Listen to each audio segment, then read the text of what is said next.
की तृतीया तिथि पर नारी जब हरतालिका व्रत करती है तो 16 श्रृंगार धारण करती है, नूतन वस्त्र पहनती है, नूतन श्रृंगार करती है, नैनों में सुरमा, लाली, झुमका, हार, पाटली, चूड़ी, पायल, सारा श्रृंगार करती है, वो संपूर्ण श्रृंगार, क्योंकि वो शंकर भगवान और माता पार्वती श्री गणेश जी महाराज का पूजन करने बैठ रही है। हरतालिका का अखंड सौभाग्य का पूजन करने बैठ रही है।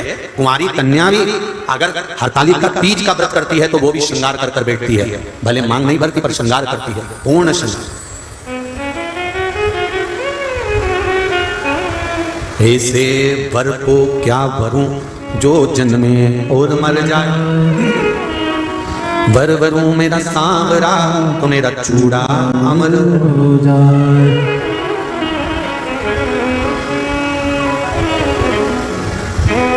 ऐसे वर को क्या वरूं जो जन्मे और मर जाए, वर वरूं मेरा सांवरा तो मेरा चूड़ा अमर हो जाए। जहां हरतालिका व्रत हो रहा है वहां पर आप घर पर पहली पूजन करने के बाद घर जाकर अपने परिवार को बता देना कि अब मैं रात को बार बार नहीं आ सकूंगी, अब मैं भगवान की आराधना करूंगी, पूजन करूंगी। हाँ, स्नान करने के लिए आई, तैयार होकर तुम मुझे छोड़ आना, फिर मैं पूजन करूंगी वहां। वो हो सकता है आना जाना, पर थोड़ा वेट पर सत्संग, भजन, कीर्तन, श्री शिवाय नमस्तुभ्यम या पंचाक्षर मंत्र नमः शिवाय, षडाक्षर मंत्र ओम नमः शिवाय या भगवान का भजन वहां बैठकर करते थे। क्रोंच गंधर्व ने गड़बड़ी कर दी, मनोमयी ने शंकर जी की आराधना करी, पूजन करी और अपने पति से कहा, स्वामी स्वामी क्या बात है मनोमयी, एक निवेदन करना चाहती हूँ, बोलिए क्या आप शंकर भगवान का विसर्जन कर कर आ जाएंगे? हाँ चले जाता हूँ।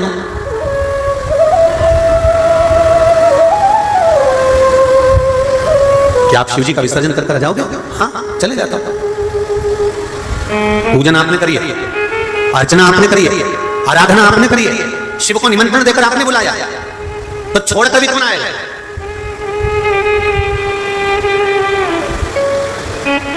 एक गलती हो गई, मनोमयी कक्ष में रह गई। शंकर भगवान को पाटे पर, जो भगवान शिव चौरंग पर पाटे पर केले के पत्ते पर बने थे, पूजन जो हुई थी, वो सोबरी ऋषि लेकर चल दिए। ले जाकर सोबरी ऋषि तो जैसे ही निकले, इतनी देर में जो क्रोंच गंधर्व दुनिया को ज्ञान दे रहा था, जो क्रोंच गंधर्व सबको ज्ञान बांट रहा था, अपने इंद्र के सिंहासन के पास में बैठकर देवताओं के नजदीक रहने के बाद भी वो क्रोंच गंधर्व सही नहीं रह पाया। और सोबरी ऋषि की धर्म पत्नी सुबह सुबह जब माताएं आखिरी पूजन करती है शंकर भगवान की, तो माता पार्वती जी को सिंदूर दान करती है। सिंदूर दान कर कर माताएं अपनी मांग में सिंदूर भरती है। हरतालिका तीज कर आप लोगों को स्मरण होगा, आखिरी पूजन में जब माता पार्वती को सिंदूर का दान दिया, सिंदूर अपनी मांग में भरा, भरकर बस मनोमयी अंदर प्रवेश कर रही थी, इतनी देर में क्रोंच गंधर्व उस घर के अंदर प्रवेश कर गया और दरवाजा उसने बंद कर लिया। द्वार बंद करा, मनोमयी को लगा कि मेरे पति विसर्जन कर कर आए। बहुत ध्यान से सुनना जरा कथा का। कई लोगों का प्रश्न रहता है कि हम गणेश जी बिठाते हैं तो गणेश जी के पास में वो चूहा रहता है, ये कौन था? तो ये हरतालिका की कथा सुन लो, आज मालूम पड़ जाएगा कि वो चूहा कौन था।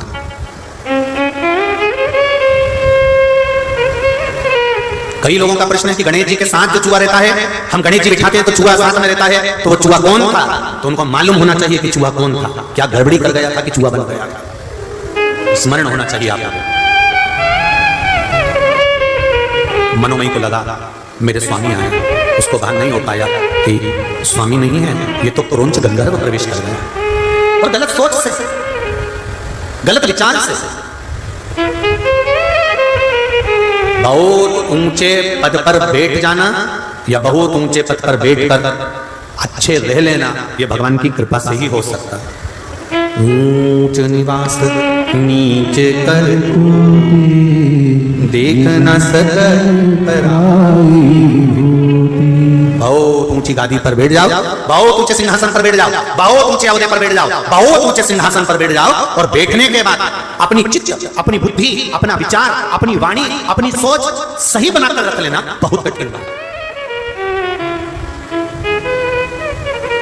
एक भगवान से एक प्रार्थना जरूर करना आप लोग, मैं तो निवेदन करूंगा हिंगोली वासियों से भी, आस्था चैनल पर कथा सुनने वालों से भी, फेसबुक यूट्यूब पर कथा सुनने वालों से भी निवेदन करूंगा, भगवान से प्रार्थना करना, भगवान हमें ऊंचे सिंहासन पर बिठाना, हमें ऊंची गादी देना, हमें राष्ट्रीय थाड़ देना, हमें दुनिया का सारा सुख देना, पर इतनी कृपा करना कि अपनी वाणी से, अपने द्वारा हम किसी को नीचा ना दिखाएं, अपनी वाणी से, अपने द्वारा हम किसी को नीचा ना दिखाया जाए, किसी को हमारी वाणी से चोट ना लगे, किसी को हमारी वाणी से कोई घात ना पहुंचे।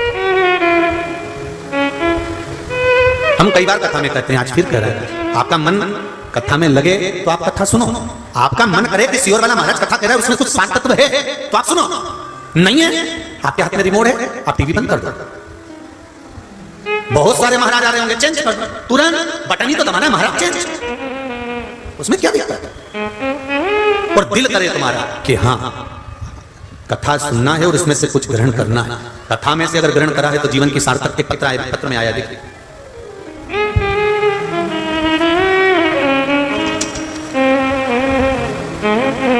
अंजुलेश नवीन जायसवाल हिंगोली से हैं, कहीं बैठे हो तो हाथ हिलाइएगा। आप ही श्री शिवाय नमस्ते। दोनों 9 के बाद उसी दिन सोनोग्राफी करवाई, अटैक आ गया, एक्सीडेंट हो गया, वेंटिलेटर पर पड़ा है, तो विद्वान से विद्वान ब्राह्मण एक ही बात कहेगा कि महामृत्युंजय का पाठ करो, शिव का नाम लो, शंकर को याद करो, जो मृत्यु को भी जीत सकता है वो इसको बचा सकता है, बाकी का सामर्थ्यता के अनुकूल नहीं। महाराज एक निवेदन है, जब हम दुख की घड़ी में होते हैं, फिर निवेदन है, एक शंकर का चरण अगर पकड़ लिया तो ये विश्वास मानना वो किसी के आगे तुम्हें झुकने नहीं देगा, तुमको संभाल किसी के आगे झुकने नहीं देगा।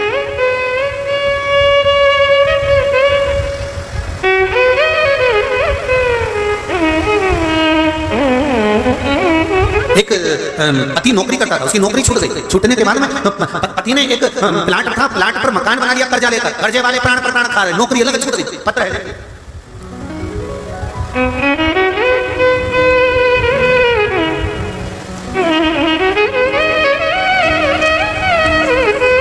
शरद महादेव व्यवहारे परभणी महाराष्ट्र से पत्र देखिए, उन्होंने लिखा है, मेरा नाम शारदा महादेव व्यवहारे, मैं परभणी महाराष्ट्र से आई हूँ, कहीं बैठी हूँ तो हाथ हिलाइएगा। महाराज पिछले साल महीने में परिवार बहुत परेशानियों में हो गया था गुरुदेव, मेरे पति की नौकरी छूट गई और हमने छोटी सी जगह ले ली थी जिसपे बैंक से कर्जा लेकर मकान बनवा लिया। गुरुदेव नौकरी की समस्या आ गई, पति बहुत मानसिक टेंशन में रहने लगे, गुजर बसर का भी दुख हो गया, भोजन के लाले हो गए, मकान बेचने की कतार पर आ गया। गुरुदेव बड़ा फैसला लेने को मेरे पति ने कह दिया कि अभी मकान बनाया है, अपन इसको बेच देते हैं, बेचकर कर्जा चुका देंगे, नौकरी नहीं भी है तो कहीं से गुजारा तो चल जाएगा। फैसला लेकर एक तरफ मकान था, दूसरी तरफ पति का टेंशन था कि ये बीमार ना पड़ जाए, तो हमने भी कह दिया ठीक है मकान को बेच दो, और मकान बेचने का फैसला किया गया। तभी आपकी और आपके शिव महापुराण के बारे में मेरी सहेली ने कहा, उसे सुन और सुनकर टीवी के सामने ही भगवान से प्रार्थना कर और जो उपाय बताए वो कर। तभी आपने पार्थिव शिवलिंग का निर्माण करवाया, जो इंदौर से पार्थिव शिवलिंग का निर्माण आप लोगों ने भी करा होगा। श्रावण के शिवरात्रि पर जब निर्माण करवाया तब हमने उस पार्थिव शिवलिंग का निर्माण किया और बाबा की कृपा ऐसी हुई गुरुदेव कि मेरे पति को उस पूजन करने के तीसरे दिन ही जॉब लग गया और हमारा मकान बिकने से बच गया। ये शिव है, ये शंकर है। शंभू विकेट पे हीरो बनकर आया, आज छोड़ूंगा नहीं। शरणे मांगो घड़ी रे घड़ी दुख काटो, दया करी नगर शहर। आपने दिल से अगर उसको पुकारा है, आपने दिल से उसको आमंत्रित करा है, आपने दिल से उससे कोई बात कही है, आप बैठकर अपने चित्त की बात, अपने मन की बात, अपने हृदय की बात उससे कहो तो तुम दुनिया से कहकर हल्के हो जाते हो, पर उससे नहीं कर पाते। भोलेनाथ मेरी बेटी की शादी करा दो, शंकर भगवान बोले बेटी तेरी तो मैं काहे को शादी कराऊं? जब तू वहां पर भी मेरा तेरा कर रही है, मंदिर में बैठकर भी कर रही है कि मेरी बेटी की शादी करा दो, तुम्हें वहां बोलना चाहिए भोलेनाथ आप ही की दी हुई पुत्री है, आप ही की है, और जैसे अशोक सुंदरी का विवाह करा था आपने, मेरी बेटी आपकी है और आपको इसका विवाह करना है। शिव जी कहे जब मेरी है तो टेंशन मत कर, निपटा दूंगा 3 महीने में ही। जा जहां तेरा अहंकार आ जाता है, मैं और मेरा आ जाता है, अभिमान के शब्द आ जाते हैं, अभिमत्ता की वाणी आ जाती है, वहां से भगवान दूर हो जाता है। जहां रावण शंकर भगवान की आराधना करते थे, रावण शंकर भगवान की आराधना में लगा रहता था, और रावण जब अहंकार की बात करता था, मैं लंकेश हूं, तो भगवान शंकर बहुत दूर हो जाते थे।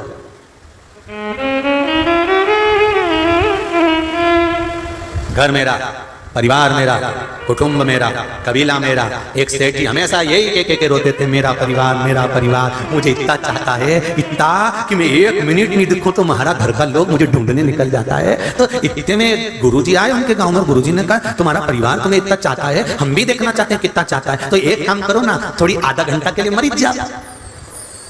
तो क्या आधा घंटा के लिए कोई मरता है क्या? नहीं, बस तुम ऐसा पानी पीते पीते लुढ़क जाना। गुरुजी बोले हम डॉक्टर को बुलवा के खिलवा लेंगे, ये मर गया, उठना मत, बस आधे घंटे बाद हम उठा देंगे, हम भी तो देखें तेरा परिवार कितना तुझे चाहता है। वो शंकर बैठा मिलेगा हर पल हर घड़ी हर क्षण। जो भक्त हो माँ, दिन में नहीं मिलता, सुबह नहीं मिलता, दिन में बेटा आ जाए तब चले जाओ। तो कहो शंकर के मंदिर कभी भी जा सकते हैं, तो शमशान जाने के लिए कोई मुहूर्त देखा जाता है? कोई मर गया तो तुमने कभी सुना? पंडित जी को पंचांग में देखो जरा, हमारे दादाजी मर गए, इनको कितनी बजे ले जाए, जरा देख के बता। शमशान जाने का मुहूर्त नहीं होता, शंकर भगवान के दरवाजे पर जाने का कोई मुहूर्त नहीं होता। शिव जी कहते हैं जिंदगी भर मुहूर्त देखने वाला भी अंत में बिना मुहूर्त के चला जाता है। कोई मुहूर्त शंकर के पास का नहीं होता। शंकर तो अड़भंग बैठा है, कैलाश पर्वत में दरवाजा नहीं है। तुमने कभी सुना कि कैलाश का दरवाजा इधर से जाना दरवाजा है, उधर से जाना? भगवान के बैकुंठ में दरवाजा है, इंद्र लोक में दरवाजा है, ब्रह्म लोक में दरवाजा है, सारे लोक में दरवाजा मिलेगा, गौ लोक में दरवाजा मिलेगा, पर